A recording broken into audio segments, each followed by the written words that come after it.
What's going on, everybody? This is Afro Think Tank. I have a problem with something Oshay Duke Jackson is doing, okay? I got a big problem with something he's doing. So because I know he won't stop doing it, let me clarify for anybody that's paying attention what's going on, all right? Now, Oshay is currently at war, all right, with a bunch of what he likes to refer to as keyboard Pan-Africans, right? Keyboard Pan-Africans. Now, I understand what he's saying, right? He's talking about those Africans who leave their country, come to America, the UK, various different places, and never go back ever unless they go to vacation a couple weeks, right? And then they'll go back to their comforts of the West. Because once they get a taste of McDonald's and Taco Bell and goddamn comfortable pillows and shit, that is it. They never going back to Africa, right? And usually these are the ones in the workplace that will sit there and tell an African American how terrible their country is in real life. Terrible. I mean, absolutely terrible, right? But then they will get online when an African American regurgitates the exact same thing that they were just telling all of their freaking co-workers about their country, and because it's being said online, they're embarrassed. So then all of a sudden they act like they're for their country, right? And the problem is there's a lot of diasporan Africans, not all of them, obviously, but there's always a few of them, right? That they just got this thing to where they don't want anybody to talk about the shit in their country, the whole literal reason why they're in another country. Because nobody leaves the country that they love unless they have to. Nobody leaves a country that they're proud of unless they absolutely have to. And they have to for a reason. But here's my problem. So I don't have a problem about, who who's he's battling and why he's battling it. Because he is not wrong. He may be an asshole. Yeah. But he ain't wrong about nothing, not a word that he's saying, because everything he's saying about the corruption, the way business is done, and the lack of opportunities for the people on the continent, everything he's saying is correct, even though he's an asshole. The problem that I have is that he's calling them keyboard Pan-Africans. The problem I have with Oshay, who keeps calling himself a Pan-African, is that he continues to brand Pan-Africanism as a negative thing, it seemingly every time he gets an opportunity, which is odd for somebody calling himself a Pan-African. To label these individuals Pan-African when they are clearly not Pan-African is propaganda. You understand? Pan-Africanism is not a club, and Oshay is smart enough to know that, therefore he must be doing it on purpose. Therefore, what is his agenda? Are you here, if you are a Pan-African, Oshay, why are you labeling Pan-African with negativity while uplifting and bolstering FBA, which is a legitimate xenophobic hate group? You know it is. But for monetary reasons, you don't go negative with FBA, but for some reason, the unifying force of Pan-Africanism, the ideology of Pan-African, you chose to attach to xenophobic diaspora Africans who take advantage of the benefits that other people have laid down before they got there. You are confusing the message for your subscribers who are already confused on what Pan-Africanism is. Pan-African, you can't be a Pan-African if you're not a Pan-African. None of these people that Oshay talks about are Pan-Africans. None of these people that Oshay talks about displays any Pan-African ideology. None of these people even call themselves a Pan-African, and they do, they're fucking lying. All right? Because the only way you can be a Pan-African is to be Pan-African. Pan-Africanism is an ascension. If you are in fact a Pan-African, you've already ascended past the ego. You already ascended. You already know how to conflict resolute. You've already done all these steps. To be a Pan-African is to be on the top of your unity. So why is Oshay Duke Jackson, the guy who says he's in the Pan-African space, The guy who calls himself a Pan-African. The guy I know that does actual Pan-African stuff outside of the internet, but then comes online and attacks Pan-Africanism from the side, from the left, behind, upwards, downwards, labeling other people who are clearly not Pan-African, so that his confused subscribers can associate Pan-Africanism with a bunch of ignorant-ass, xenophobic, hateful-ass continental Africans that's too afraid to go home and fix their own countries, and they rather sit in the West and they rather reap the benefits from those who fought before they got there. That's the problem I got with Oshay in his battle right now. Because he's confusing and he's riding lines. He's playing with the fence. You see, I know I'm not the only one who noticed this. I know that. There are not that many Pan-Africans on YouTube. There's not that many Pan-Africans. You can call yourself a Pan-African. There's a lot of people that call themselves Pan-African, but they don't pass the smell test. They don't pass the action test. Pan-Africanism is an ideology. It's an ideology. There are groups who utilize and adopt the ideology of unification under the guise of Pan-Africanism. And I know Oshay is smart enough, so why is he utilizing Pan-Africanism as a verbal word to attach to obviously non-Pan-African, xenophobic, hateful Negroes? I don't understand. It don't make sense. He should come up with another name to distinguish them from actual Pan-Africans, because you disrespecting the fuck out of me, Oshay, calling these motherfuckers Pan-African, even if you calling them Pan-African keyboard warriors, because we and these niggas is not the same. Anyway, I just want to say that. Is Oshay going to address that shit? Probably not, because he's probably making a whole bunch of bank talking shit about Pan-Africanism by attaching them to people who are clearly not Pan-African, because you know his FBA club members, his FBA who pays him because they watch his shows and they watch all his shit, they love to dump on Pan-Africanism. So this person who calls himself a Pan-African, Oshay, decides for the algorithm, I'm going to be a Pan-African who constantly finds a way to shit on Pan-Africanism while talking about people who are clearly not Pan-Africanism, which is definitely not Pan-African.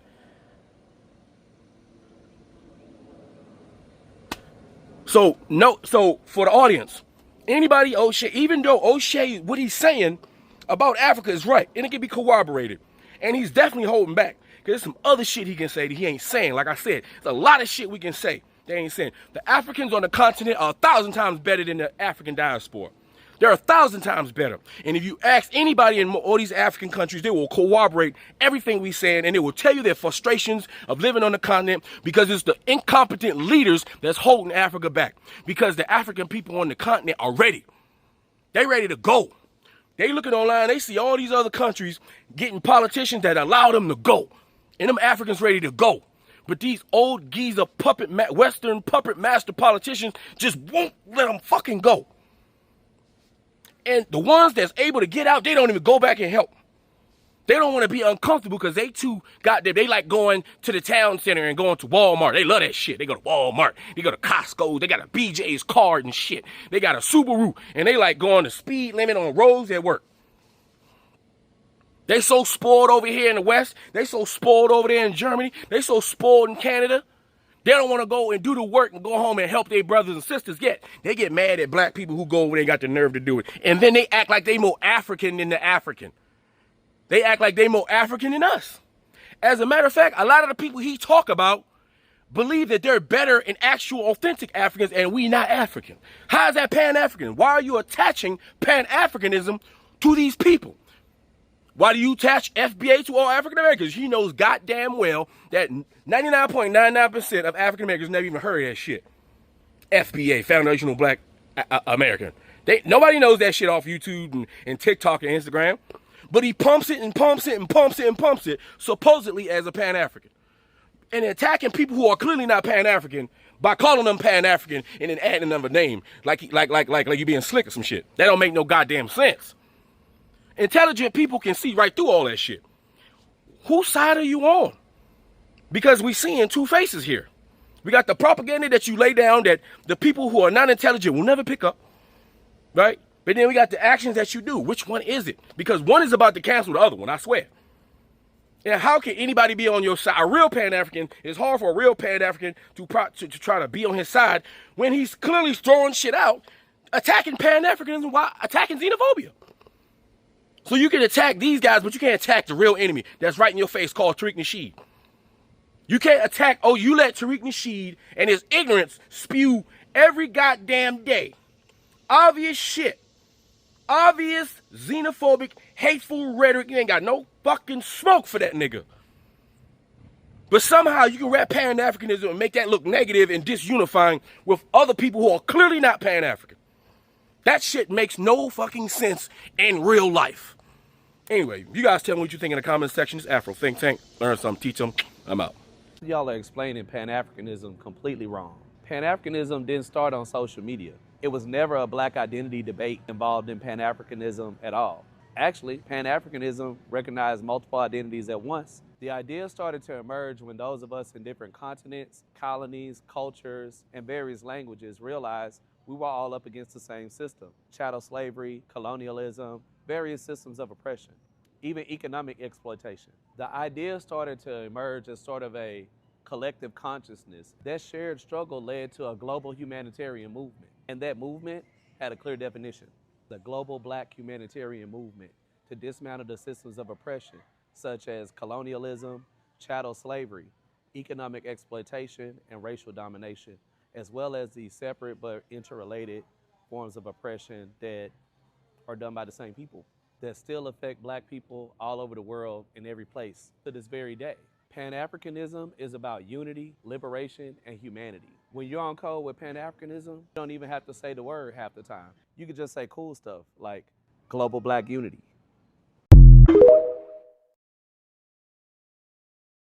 What is Pan-Africanism? Pan-Africanism is grounded in the belief that all African descendants, whether inside or outside the continent, are one nation, due to sharing an interconnected history. It was a political movement and an ideology that was very popular during the 20s, so when colonialism was still flourishing. Du Bois, Kwame Nkrumah, Marcus Garvey, and Malcolm X were some of the leading characters who wanted to create a counter view against the Eurocentric view of black people at that time. What forms of activisms do we find today? On the continent, in Senegal, Binta Sarr would be a great example. She founded the NGO Aprofis, which focuses on women's rights in 35 villages. They set up speaking and listening spaces for women who were victims of violence, but also offered reading and writing courses, as well as agricultural programs to ensure food security.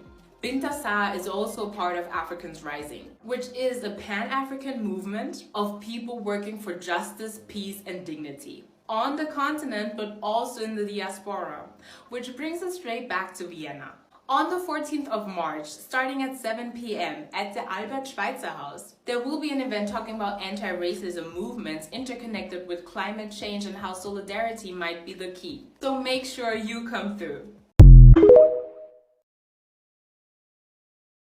What connects Accra to Kingston, Lagos to London, Addis Ababa to Harlem? Brazil to Benin? When you hear the word Pan-Africanism, you might think of flags, colours, historic figures, or major moments in Black history. To us, Pan-Africanism is about recognizing the many ways Africa and its diaspora remain connected, whether through culture, art, resistance, or the futures we're still shaping together. At its heart, it is a movement built on solidarity between people of African descent on the continent, in the Caribbean, Europe, the Americas, or anywhere else Black communities live. Pan-Africanism emerged in the late 19th and early 20th century, at a time when African people across the world were confronting the afterlives of slavery, colonial rule, racial discrimination, and the political fragmentation of the continent. It became a way of saying that separation did not erase connection, and that freedom in one part of the African world was tied to freedom everywhere else. Pan-Africanism is often described as both a political and cultural movement. Politically, it has been about anti-colonial resistance, independence, unity, and the right for African people to shape their own futures. And culturally, it's been about pride, identity, and recognizing that African people across the world have created powerful forms of resistance and knowledge. Some of the earliest Pan-African thinkers included people like Martin Delany, Edward Wilmot Blyden, and Henry Sylvester Williams. Later, figures like W.E.B. Du Bois, Marcus Garvey, Fumilayo Ransome Kuti, Kwame Nkrumah, and many others helped shape Pan-Africanism into one of the most important political and cultural movements of the 20th century. For many people, Pan-Africanism is immediately associated with the colours red, black, and green. This flag was adopted by Marcus Garvey's Universal Negro Improvement Association in 1920. Red is often understood as the blood shed and struggle. Black represents black people, and green represents the land, life, and renewal. But Pan-Africanism is not only something we find in the past. You can see it today in Ghana's Year of Return, in Afrobeat collaborations across the diaspora, and in the way African artists are using film, fashion, music, and arts to tell their own stories. If you've enjoyed this and want to learn more, head over to our Substack.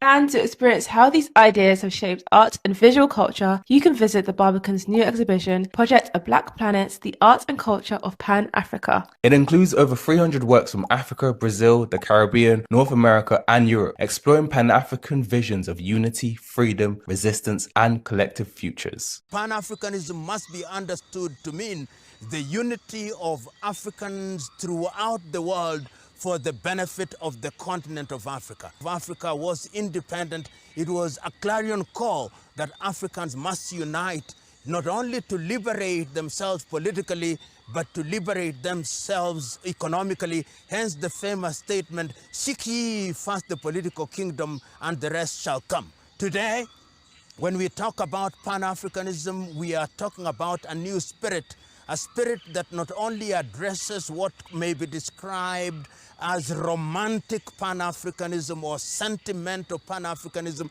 We are talking about using the African spirit for the purpose of the revival of African peoples wherever they are in order to achieve success in its totality.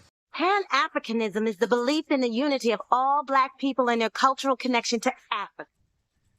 It says that the blood and history we share binds us together as strongly as any national border. One people, many lands. Can you feel it? Yeah, I feel it.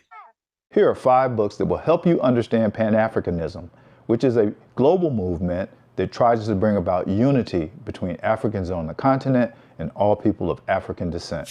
An American Family, The Shakurs. I've reviewed this book before, but I think it's one of the best books to give you an understanding of how all of the contemporary Black power movements originated with Pan-Africanism, whether it be the Nation of Islam, the Black Panther Party, all started with Marcus Garvey and the Pan-Africanist movement. The Second Emancipation by Howard French is the biography of Kwame Nkrumah, who is an HBCU grad, went to Lincoln University, and was a Pan-Africanist leader who became the very first Black president of Ghana in 1957 while still imprisoned. He was a Pan-Africanist that understood that the unity of Black Americans and Africa was necessary for the unity of Black people all over the world. Excellent book.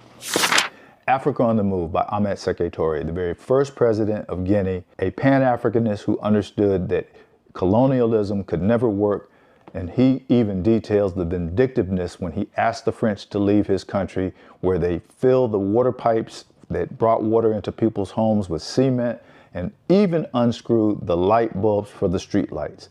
An excellent book on how he felt that the unification of Africa to be run by Black people was necessary for total liberation. Nobody Can Bring You Freedom, The Political Life of Malcolm X. Anyone that's done a deep dive into Malcolm X understands that his parents were Garveyites and followed the teachings of Marcus Garvey and therefore were Pan-Africanists. Malcolm came to an understanding that the plight of African Americans in the United States was closely tied to the oppression of the colonial states within the continent of Africa, and upon doing so was assassinated. This is an excellent book to understand the strength of Pan-Africanism. A Continent for the Taking by Howard French is an excellent book to help you understand why Pan-Africanism is necessary, especially today when we see the United States trying to dip its hand back into Africa and take its valuable resources. This book is probably one of the best books to look at post-colonial leadership of the Africans who were selected by the colonial powers. Get the book. It provides you a global understanding of why we need Pan-Africanism. If you've enjoyed any of my book recommendations, please give me a follow. I have a book coming out and I'm going to be sharing my author's journey. As a Pan-Africanist, what does Pan-Africanism mean? So that, this whole panel, we are going to talk about a lot of stuff, but I think I need people to know where I come from. Yeah? You can tell us, Macron also said he's Pan-Africanist. We understand. Let me tell you, I'll address that. Pan-Africanism is the unity of all African people, economically, politically, and socially. But I subscribe to a different type of Pan-Africanism, which is the Gavi version of Pan-Africanism. That is Pan-African nationalism. It means, we are supposed to unite. Every person of African descent is supposed to unite economically, politically, and socially, but we believe in self-determination, we believe in self-rule. What does self-determination and self-rule mean? We mean that we are supposed to chart our own path forward. Your Pan-Africanism is selective, emotional, and silent when it comes to matters. Then you are not fighting for Africa. You are performing for attention. Let me be very honest and bring in the voices you all claim to follow. Okay? Kwame Nkrumah said Africa must unite, but he built institutions, not noise. Thomas Sankara said we must dare to invent the future, not copy ignorance and glorify disorder. Steve Bantu Biko warned that the greatest weapon in the hands of the oppressor is the mind of the oppressed. And he also said, black man, you are on your own, meaning take responsibility, stop waiting and stop performing. Julius Nyerere stood for dignity, discipline, and mutual respect. Haile Selassie reminded us that peace requires justice, order, and respect. Patrice Lumumba fought for sovereignty, not interference and disrespect. Nelson Mandela taught restraint, reconciliation, and responsibility, and not ego. Emeka Cabral said, tell no lies and claim no easy victories, but many of you are living on easy slogans. Muammar Gaddafi pushed for unity, but even that requires structure. Leopold Sedar Senghor emphasized cultural respect as the foundation of unity. That is 10 leaders, different regions, one message. Okay? Unity actually requires responsibility.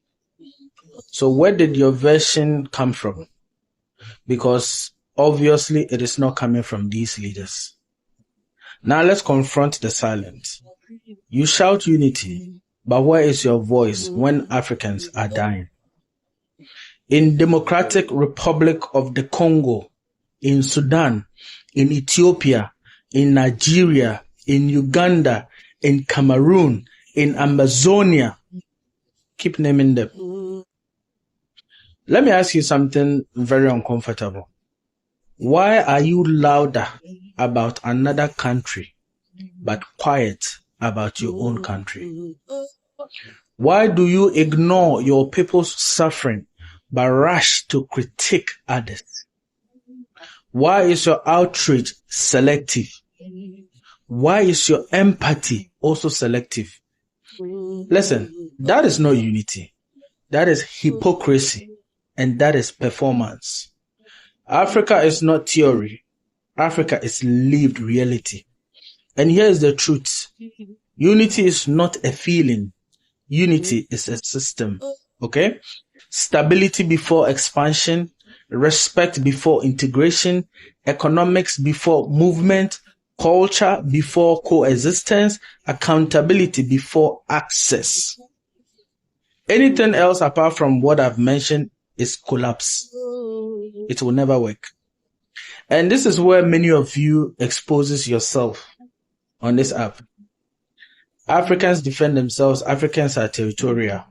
You defend your country, you defend your people, but when another African does the same, you call it hypocrisy, you call it xenophobia. You want respect without giving it, huh? You want unity without discipline.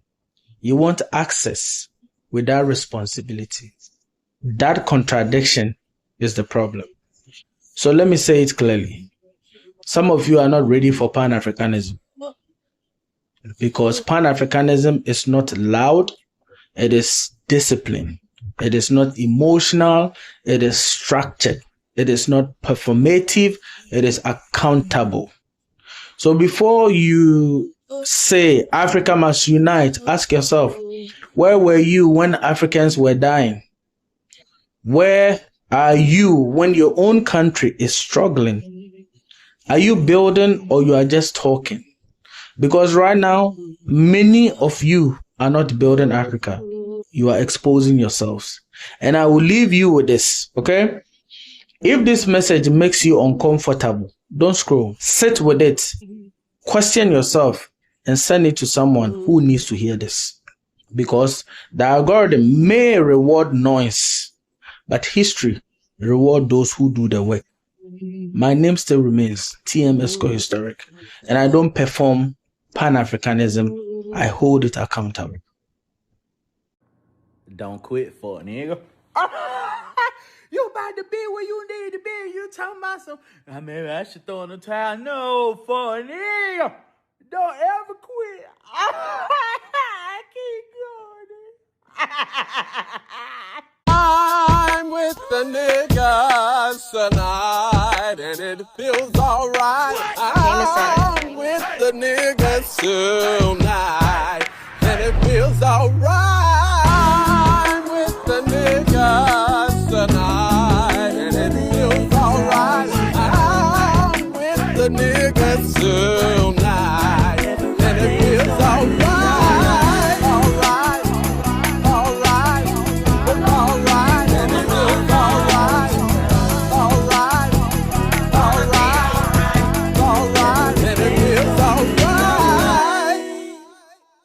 Free Sudan, boycott diamonds and gold. Free Sudan, boycott diamonds and gold. We most definitely cannot forget about the people of Sudan. Thanks for watching Afro Think Tank. Don't forget to like, share, and subscribe. And follow me on Substack and Patreon for more content. Remember, it's Pan-Africanism or nothing.